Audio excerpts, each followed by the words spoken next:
Hola a todos. Hoy nos sumamos a la corriente de conocimiento de Antonio Pamós, que es psicólogo, CEO de Factum y experto en habilidades profesionales, diagnóstico profesional y talento.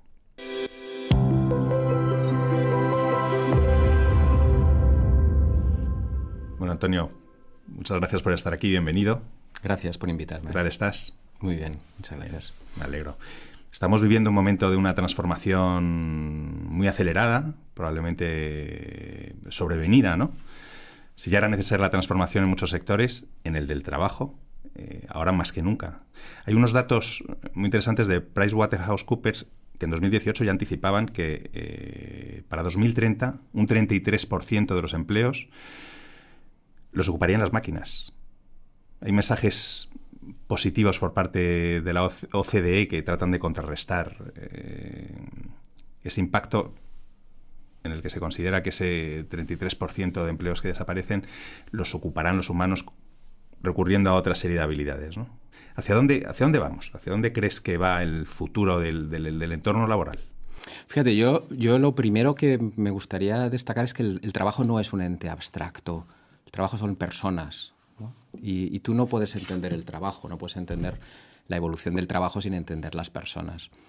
Y no podemos ser ajenos a lo que está ocurriendo ahora mismo, ¿no? Cualquier análisis que se haya podido hacer, cualquier previsión de plazos, de impacto, de incidencia en el mercado del trabajo que se haya podido hacer previo a la pandemia, yo creo que queda muy en entredicho. Y básicamente porque vivimos en un momento especial en cuanto al impacto económico de la pandemia, pero sobre todo el impacto personal. E insisto con lo que comentaba ahora al principio, y es que el trabajo son personas y no podemos enajenar a las personas a la hora de analizar el trabajo. ¿Hacia dónde nos dirigimos? Pues lógicamente nos dirigimos hacia una sociedad digitalizada, nos dirigimos hacia una sociedad más automatizada, hacia una sociedad en la cual los procesos de producción sean más ágiles, más rápidos y menos humanos. Pero el impacto personal de la pandemia, sin duda, tendrá un efecto en las previsiones que podían haberse hecho antes de esta situación, ¿no? Y de ese modo, evidentemente, entiendo que la pandemia también está acelerando la automatización, ¿no? En muchos casos, las empresas probablemente están invirtiendo más en automatización, con lo cual el cambio va a ser mucho más rápido. Sí, realmente la pandemia lo que ha hecho es acelerar unos cambios que estaban previstos para los próximos años, y de repente de la noche a la mañana nos hemos encontrado niños en edad escolar, adultos, personas mayores accediendo, porque no hay más remedio, a medios digitales, ¿no? Para trabajar, para comunicarnos, para interactuar, para buscar información. Y ha sido todo como ha caído de golpe y nos hemos tenido que adaptar a nuevas maneras de trabajar o nuevas maneras de interactuar. Sin embargo, el hecho de que este proceso de cambio haya sido tan rápido y sobre todo haya sido tan imperativo, este proceso de cambio implica que las personas han hecho un esfuerzo importante por conocer o por adaptarse a herramientas que antes podían conocer o podían saber que existían, pero que no habían tenido la necesidad de utilizar, ¿no? Resulta muy llamativo, resulta muy interesante, por ejemplo, en el mundo de las videoconferencias. Todos veníamos usando más o menos Skype en algunas circunstancias. Todos, digo, los que estamos en edad laboral. Los niños no lo utilizaban, los mayores no lo utilizaban todavía, ¿no? Y de repente, de la noche a la mañana, esta circunstancia en la que estamos desgraciadamente inmersos, nos obliga a estar varias horas al día interactuando con los demás a través de aplicaciones de videollamada. Ya no es solamente con tu cliente, con tu proveedor, ya son las reuniones de trabajo, es el alumno con el profesor, los exámenes a los que se enfrenta, son los padres, los abuelos, a la hora de poder tener algún contacto con su familia. Y quizás estamos haciendo un uso de esas herramientas quizás no suficientemente eficiente. Y me remito a las quejas más habituales. Resulta además muy reiterativo encontrar declaraciones, opiniones de personas inmersas en esta vorágine de la videollamada, en los cuales dicen acabar realmente exhaustos. Bueno, yo lo puedo llevar también a la primera persona. Creo que no hacemos un uso correcto y todo tiene que ver con la manera en la que se nos ha impuesto el acceso a unas tecnologías que deberían haber llevado un proceso de adaptación y de aterrizaje mucho más lento. Claro. Y vuelvo otra vez a la persona. No podemos analizar la tecnología sin tener en cuenta a la persona que la utiliza. La adaptabilidad, entonces, es una cualidad muy importante. No todo el mundo tiene la misma capacidad de adaptarse, ¿no? Sí, de hecho, cada vez es más necesario esa adaptabilidad. Hay un proceso que venimos padeciendo desde el año 2007, y es que ha habido una explosión tecnológica, además explosión que ha llegado a todos los rincones de la vida cotidiana. Ya no solamente el procesador de textos, con el cual hemos dejado la máquina de escribir Olivetti y hemos pasado a escribir en Word. No, es que todo, la manera en la que nos relacionamos con los demás, la manera en la que accedemos a información, la manera en la que buscamos pareja, elegimos un restaurante, consumimos, todo eso ha venido evolucionando desde el año 2007. El año 2007 es un año muy significativo porque en toda la historia de la humanidad es el punto de inflexión en el cual la tecnología va más rápido que la capacidad de adaptación de las personas. Tradicionalmente, cualquier innovación tecnológica, como podía ser una televisión, como podía ser la radio, el ferrocarril, las máquinas que llegaron con la revolución industrial, ha habido un periodo en el cual las personas hemos podido adaptarnos a esos cambios. Hemos podido incorporarlos a nuestra vida diaria o a nuestra vida profesional en la medida que los íbamos necesitando. Sin embargo, en el año 2007, los avances tecnológicos, las presentaciones de novedades tecnológicas nos han hecho evolucionar en la manera en la que vivimos, no es ya la manera en la que trabajamos. ¿Por qué en el año 2007? El año 2007 es quizás el año tecnológicamente más prolífico de toda la historia de la humanidad. En el año 2007 Steve Jobs presenta el primer smartphone. No tengo que decir cómo ha cambiado la vida de las personas el smartphone. La vida de las personas en algunos aspectos cognitivos, como la atención, la memoria, etc. En el año 2007, Amazon, por ejemplo, presenta Kindle, un ebook que va a generalizar los libros digitales. En el año 2007 se lanza Twitter, un sistema de comunicación breve, preciso, pero global y just in time, ¿no? Inmediato, ¿no? En el año 2007 se presenta Airbnb, un nuevo modelo de viajar, de hacer turismo, de conocer otros países. En el año 2007, IBM presenta Watson, el primer robot de inteligencia artificial. Y otras presentaciones que me dejó. En el año 2007, Facebook, por ejemplo, se hace global también. Entonces, a partir de ese año 2007, el esfuerzo que hemos tenido que hacer por adaptarnos es enorme. Pero llegamos al año 2020. Y el año 2020, en el mes de marzo, de repente, un 8 de marzo, la gente está en la calle celebrando lo que sea, sin preocuparse de nada, y 5 días después estamos confinados en casa, sin poder salir, sin poder ver a nuestros padres, sin poder mantener un contacto físico con nuestros clientes, con nuestros compañeros de trabajo. Y en 5 días, todos nos tenemos que adaptar a una nueva forma de vivir que afortunadamente nos ofrece la tecnología, o afortunadamente nos brinda la tecnología la oportunidad de hacerlo más sencillo, más fácil. Pero sí es necesaria esa adaptación, claro que sí. En 2007 se produce si no recuerdo mal, 2007-2008, la crisis de la subprime y con un contagio a la economía global. 2008, sí. Es 2008, ¿no? Sí, Pues ya se pero anticipa, es independiente de la es tecnología, independiente. son cosas... Es independiente, pero también esa crisis acelera probablemente la transformación en un momento dado, ¿no? Empieza a atisbarse una transformación necesaria. Desde luego, en el mundo de los medios de comunicación así se ocurrió porque tenía un alto impacto la tecnología. Y luego a todos los niveles poco a poco se va acelerando. En el trabajo, al final las empresas mantienen sus mismos modelos, ¿no? Pero las aptitudes necesarias de los empleados van cambiando, sobre todo a medida que se produce la robotización y la automatización de muchos procesos, ¿no? ¿Qué aptitudes son necesarias y van a ser necesarias, sobre todo en el futuro, en los profesionales? ¿Y cómo va a cambiar la empresa? ¿Cómo van a cambiar los modelos de empresa y las estructuras, por tanto, de las empresas? Pues mira, principalmente hay dos cambios muy significativos y que afectan directamente a las personas. Por una parte, es la autogestión.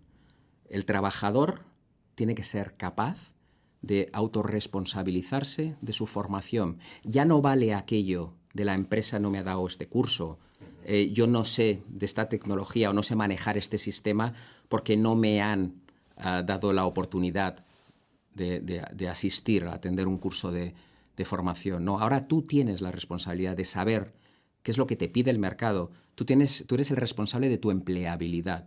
Entre otras cosas porque tú, y vuelvo al inicio, la tecnología se mueve tan rápido que a la empresa siempre le va a costar más tiempo reaccionar. Por tanto, responsabilidad de la persona reaccionar más rápido. Si tú esperas a que tu empresa reaccione y te ofrezca una formación o unos conocimientos adecuados para estar o para ir a la misma velocidad que la tecnología, estás perdido, porque siempre la empresa va a reaccionar más tarde. Entonces, por una parte, está esa autogestión, esa autorresponsabilización de la propia formación, de la propia evolución profesional, de tu propia empleabilidad. Y en segundo lugar, lo que sería la versatilidad. Porque la tecnología trae cambios en los modelos productivos, trae cambios en la manera en la que se hacen las cosas. Pero no necesariamente el hecho de que el trabajo, la función, las tareas que desempeñas ahora, si esas tareas ahora se digitalizan, se automatizan, no necesariamente te vas a convertir en un parado de larga duración. Lo único que tienes que hacer es prever ese cambio, adelantarte al cambio y buscar un resquicio, buscar un nicho de trabajo, un nicho de actividad al cual puedas dedicarte. Y pongo un ejemplo. En el caso, por ejemplo, en el de la aviación, los drones. Los drones, conocemos los drones desde un punto de vista lúdico, los podemos comprar y nosotros podemos salir al parque con los niños y jugar con los drones, pero luego hay unos drones profesionales, que son los que utilizan los ejércitos. Son drones que hacen tareas de espionaje y son drones que hacen tareas, además, bélicas, ¿no? Que en un momento dado pues, te pueden bombardear sin poner en riesgo a las personas o a los posibles pilotos. Eso ha transformado la aviación militar. Ahora los drones. Sin embargo, un dron militar, solo un dron, requiere para su manejo en torno a 30 personas, que son las que seguramente antes estaban en los hangares y daban servicio a los pilotos. 30 personas para manejar el dron. Pero luego la cantidad de información que recoge un dron es tan amplia, es tan ingente, que necesitas en torno a 80 personas adicionales para analizar esa información del dron. Entonces, el modelo tradicional de la aviación militar, el técnico, el operario de la aviación militar, si se ha quedado sin trabajo es porque ha querido, porque oportunidades surgen. Lo único que te tienes que adelantar a la oportunidad. Y en este ciclo, claro, de transformación permanente, entiendo que la formación ha de ser permanente también, el aprendizaje. La formación es permanente, pero es que además tenemos que hacer uso de un recurso que tenemos los que tenemos ahora, que es el acceso a toda la información posible y en tiempo real y desde cualquier sitio. Vuelvo al smartphone, ¿no? Yo de pequeño en casa tenía una enciclopedia, cosa que, por cierto, no todos podían tener porque tenía un coste, era cara la enciclopedia. Tenía la enciclopedia Larousse, no recordará cuántos tomos, eran unos cuantos tomos, y cada vez que querías buscar algo, tú te ibas a la enciclopedia, buscabas el tomo adecuado, la página adecuada y leías lo que fuera. Esa enciclopedia se iba quedando obsoleta, pero aún así, bueno, había conceptos que seguían siendo útiles. Ahora es que no tienes ni que buscarlo, es que se lo preguntas a Alexa. Yo ayer, antes de ayer, discutía con uno de mis hijos sobre la fecha en la que había muerto Cervantes. Yo decía de Cervantes, William Shakespeare, que había muerto el mismo día. Se lo preguntamos a Alexa. E inmediatamente Alexa nos contestó. Entonces, el que no evoluciona en términos de conocimientos o en términos de habilidades, el que no mejora su empleabilidad es sencillamente porque no está dispuesto a hacerlo. Pero medios y oportunidades tenemos como jamás han existido. Será más fácil adquirir esos conocimientos técnicos, pero luego también serán muy importantes las habilidades personales, ¿no? Con un componente emocional. Además, esto que llamamos las soft skills, ¿no? De lo que se oye hablar tanto. ¿Qué tendrá más peso en los profesionales del futuro? La parte emocional es muy importante. Entre otras cosas también porque interactuamos de otra manera con los demás. Entonces eso nos hace enfrentarnos a conflictos con otros que antes desconocíamos. Por ejemplo, el WhatsApp. El WhatsApp es una herramienta muy útil para lanzar ideas concretas y con un peso emocional bajo. Pero una discusión de pareja o una discusión con cualquier otra a través de WhatsApp es mortal, es peligrosísimo. Es demoníaco. Es peligrosísimo. Y si eso además le añades emojis o le añades toda la simbología del emoticón que cada uno pues, puede interpretar a su manera, la verdad es que bueno, pues, resulta realmente peligroso. Twitter es un foco de conflicto, es un foco de hostilidad. ¿Por qué Twitter es un foco de hostilidad? Pues básicamente porque, primero, te hace interactuar con personas con las que jamás hubieras interactuado. Personas que pueden estar en las antípodas de tu ideología y con las que jamás hubieras interactuado. En segundo lugar, Twitter, por ejemplo, es una red anónima. Entonces, tú puedes decir lo que quieras porque nadie te va a escuchar lo que has dicho, ¿no? Y luego, además, en Twitter tienes que estar dispuesto no solo a interactuar con los demás, sino a escuchar a los demás y las opiniones de los demás que en muchos casos van a chocar con las tuyas, ¿no? Es muy importante, por ejemplo, en Twitter, en las redes sociales inmediatas, el saber gestionar esas emociones. Las emociones son fundamentales y son fundamentales en el entorno laboral también, sí. Es un elemento muy, muy importante. La inteligencia emocional, por tanto, es una cualidad muy relevante. ¿Y qué otras destacarías? La capacidad de comunicación, de persuasión, creatividad. Pues mira, fíjate, volviendo al elemento anterior del que estábamos hablando, de la autoformación, ¿no? De la autorresponsabilidad, de esa autogestión, la curiosidad. Cuando tú tienes al alcance de la mano tantos recursos intelectuales, tanta documentación, tanta información, si no tienes un impulso de curiosidad, te da lo mismo, se va a quedar ahí. Es como el que tiene la nevera llena de alimentos maravillosos, pero si no tienes esa inquietud de cogerlos, procesarlos y hacer un plato espléndido, te da igual tenerlo ahí, ¿no? La curiosidad es fundamental. Pero luego hay otro elemento que también resulta, entre otros, resulta también crítico, que es el razonamiento. Es la capacidad de aportar tu punto de vista a la información que te dan. El ser crítico con lo que escuchas, el ser crítico con lo que lees, el decir, esto me resulta extraño. Decía Isaac Asimov que ha hecho mucho más por la ciencia un qué extraño es esto que un eureka. Y ese es el razonamiento crítico. El razonamiento crítico en dos líneas.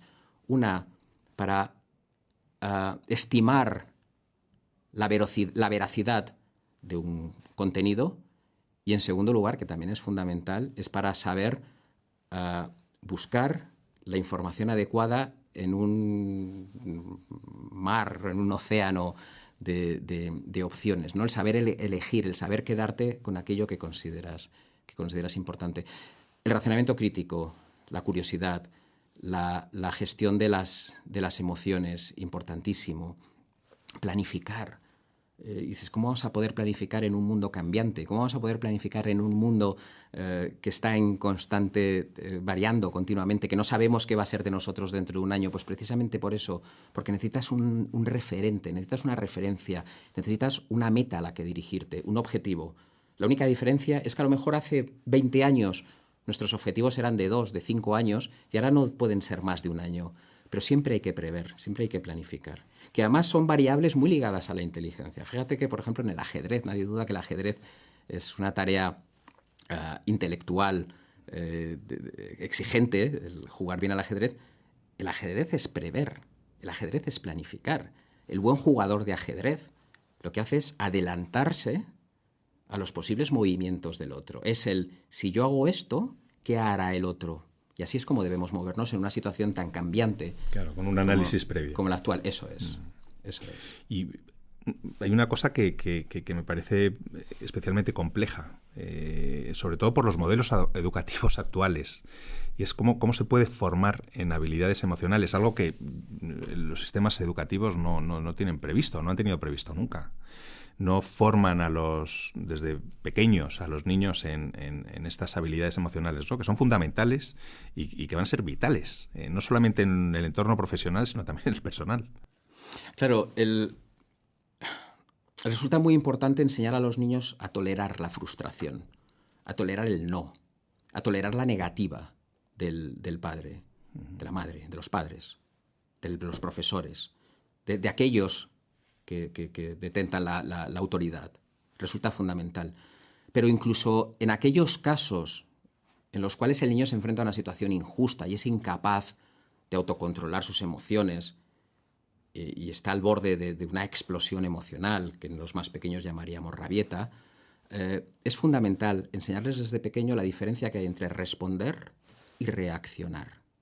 La respuesta a la afrenta, la respuesta a la situación poco amigable, es la posición humana, es la posición racional, es la que interpreto, y tiene que ver con la inteligencia emocional que lo has mencionado antes. Interpreto tu posición, interpreto tus necesidades, interpreto tus objetivos y te doy una respuesta adecuada. Frente a eso está la respuesta inadecuada, que es la reacción, que es el enfrentamiento emocional, en el cual, pues, en muchos casos, además, pierdes la razón simplemente por cómo lo utilizas. Y eso es lo que ocurre muchas veces en las redes sociales, especialmente en Twitter, que se reacciona mucho más que se responde. Por tanto, a los niños desde pequeños, sobre todo, enseñarles a gestionar su frustración, enseñarles a gestionar aquellas disposiciones de su autoridad más cercana, que en este caso serían los padres o los profesores, y enseñarles a razonar frente al conflicto. Interesante. ¿Y cómo estas soft skills, ¿no? Estas habilidades personales, cómo se evalúan? Porque podemos, por ejemplo, en una entrevista de trabajo es fácil,